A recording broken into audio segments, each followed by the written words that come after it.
Alors, c'est un peu sur les tarifs des cantines scolaires. La mise en place des rythmes scolaires à Puteaux en septembre 2014 a été un échec, selon un rapport publié en avril par la municipalité, qui notait que les enfants présentaient des difficultés à s'y adapter. D'ailleurs, M. Francky fuit la salle pour éviter d'avoir à se confronter à l'autre. Madame Martin. Aussi, la municipalité avait promis dans cette rentrée 2015 que tout soit mis en œuvre pour le respect de l'enfant et de son bien-être. Or, aujourd'hui, rien n'a été fait, excepté une nouvelle pour les mamans. Vous avez maintenu les risques tels qu'ils étaient. Nous vous avions pourtant fait des propositions concrètes pour améliorer les choses. Le bien-être de l'enfant, c'est aussi son alimentation. Le rôle de l'école est d'offrir aux enfants une alimentation équilibrée essentielle à sa croissance et à sa bonne santé. Un enfant, dès son plus jeune âge, développe des habitudes alimentaires qui se construisent dans le cercle familial et influencent toute sa vie. Or, dans les écoles de Puteaux, la municipalité ne propose que 2 menus. Je cite le règlement. Lorsque des produits forçants sont au menu, il est possible de demander des repas alternatifs sans porc. Quel menu préférez-vous pour vos enfants? Repas standard, repas sans porc. La mairie ne propose pas de repas sans porc. Les repas sont servis aussi dans les assiettes. Dans la mesure où la municipalité parvient à proposer un repas sans porc, nous vous demandons de proposer aussi un repas végétarien et un repas poisson. Car un enfant qui ne peut, en raison de ses habitudes alimentaires, manger une viande bovine, par exemple, est un enfant qui ne bénéficie pas d'un repas complet et équilibré. Une initiative exemplaire à Boutreau-Fauquier, le maire Yves Gégaud a mis en place un menu végétarien et des tarifs de cantine plafonnés à 1 € par repas. Pourquoi ce menu? Car les enfants, je cite, les enfants qui ne souhaitent pas manger de viande peuvent la laisser. Et c'est un énorme gâchis alimentaire auquel nous nous remettions en proposant ce menu. Insiste M. Gégaud. Nous avons également renégocié un tarif avec nos prestataires des économies qui participeront peut-être à financer les tarifs de cantine plafonnés à 1 € par repas à partir du 1er septembre. Nous vous demandons aujourd'hui de revoir à la baisse les tarifs de la cantine qui sont aujourd'hui entre 1,41 € et 4,92 €. Nos enfants peuvent payer parfois plus cher que les 4 de la France pour leur repas. Plutôt est une ville riche, mais elle compte parmi ces administrés des familles au-dessous du seuil de pauvreté. Si on avait l'analyse des besoins sociaux, un temps on aurait le chiffre exact. Pour ne pas voir ces familles se faire saisir leurs prestations familiales par le trésor public pour un impayé de cantine, nous vous demandons de proposer le premier tarif pour les familles modestes en dessous de 1 €. Par exemple, on voit 54 centimes et Paris 13 centimes. Et des tarifs progressifs peu élevés pour les autres en fonction des revenus des familles. Nous demandons aussi d'annuler la majoration tarifaire pour les familles qui inscrivent leurs enfants moins de 48 heures avant. En effet, ces familles se voient payer le double, 2,82 € à 3,84 €, ce qui est inadmissible. Et nous avons 3 souhaits: inclure de nouveaux menus, un menu végétarien et poisson. Deuxième souhait, revoir les tarifs à la baisse, le premier tarif à 50 centimes. Troisième souhait, annuler la majoration des inscriptions la veille. Et il est inadmissible que le maire adjoint en charge de ces questions soit parti avant le vote. Alors le canal est depuis 6 heures.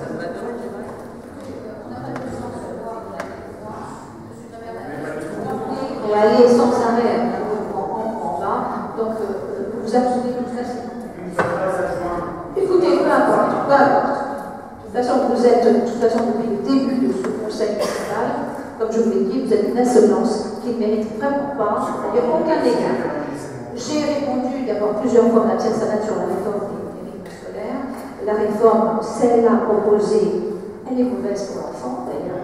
On s'aperçoit tous que les enfants sont très fatigués dès le jeudi. Non, pas du tout.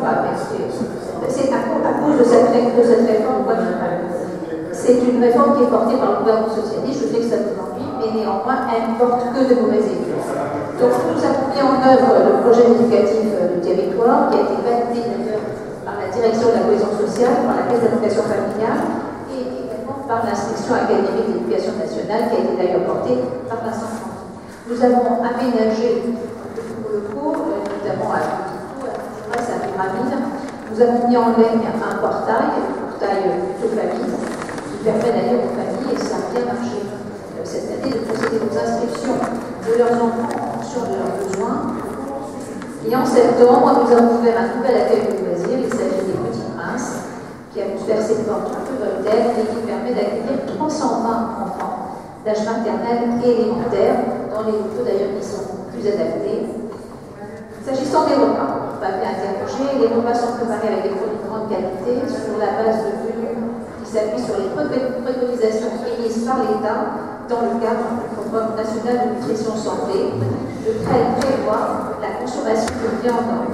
C'est ce que recommande aussi le décret du 30 janvier 2012 relatif à la qualité nutritionnelle des repas servis dans le cadre des services de restauration. Je cite le décret. Il est recommandé, pour garantir les apports en fer et en oligo-éléments, de servir au moins 4 repas avec un plat protéique, des viandes non hachées de bœuf ou agneau. Les menus servis au convives des écoles et tous les autres services sont également, vous savez, validés par les bénéficiaires. La ville garantit ainsi un équilibre alimentaire nécessaire à la bonne santé et à la croissance des enfants. Pour le reste, il appartient à chacun de prendre ses responsabilités. Les pouvoirs publics ne peuvent se substituer en permanence aux demandes individuelles de chacun. Pour ce qui est des prix, le prix de la restauration scolaire à culture reste encore très basse au regard du service. Elle est de 8,92 €, qui inclut non seulement les denrées alimentaires, mais également la fabrication, les coûts de bâtiment et l'encadrement des enfants. Sachez que l'effort financier qui est demandé aux familles s'échelonne entre 15% pour les revenus les plus modestes et 55% pour les revenus les plus élevés, du coût de revient du repas servi. Pour la comparaison des familles, votre raisonnement est tout simplement faux. Il faut comparer sur des bases comparables. Comparer uniquement la base basse n'a aucun sens en soi. Chaque ville a sa politique tarifaire, tarif fixe, tarif sur caution familiale, tarif basé sur l'impôt à payer, ou encore basé sur le taux d'effort. De même, la structure des tranches ou tarifs n'est pas la même d'une ville à une autre. Une étude est actuellement en cours par la ville afin de voir s'il est nécessaire d'ajuster les tarifs en fonction du taux d'effort et on en reparlera à la rentrée 2007. S'agissant de la majoration, la restauration scolaire nécessite un minimum d'organisation. C'est pour cela que le portail de famille demande aux familles de prévoir leur inscription en fonction de leurs besoins, et ce jusqu'à 48 heures avant la date souhaitée. Bien entendu, en cas de maladie justifiée, les repas ne sont pas facturés. Donc, il s'agit d'une mesure de bonne gestion de moyens en fonction des effectifs. Cela permet aussi de limiter le gâchis alimentaire. Les invités doivent être conscients qu'il ne faut pas mentionner de self-service. Malheureusement, il faut prendre quelques mesures, des mesures positives, que chacun devient responsable et s'inscrire dans l'intérêt général. Alors, on passe aux questions orales. Avant de passer qui est pour. Très bien, je vous remercie. Vous pouvez rejeter. Question orale, la question de M. Weber, je crois.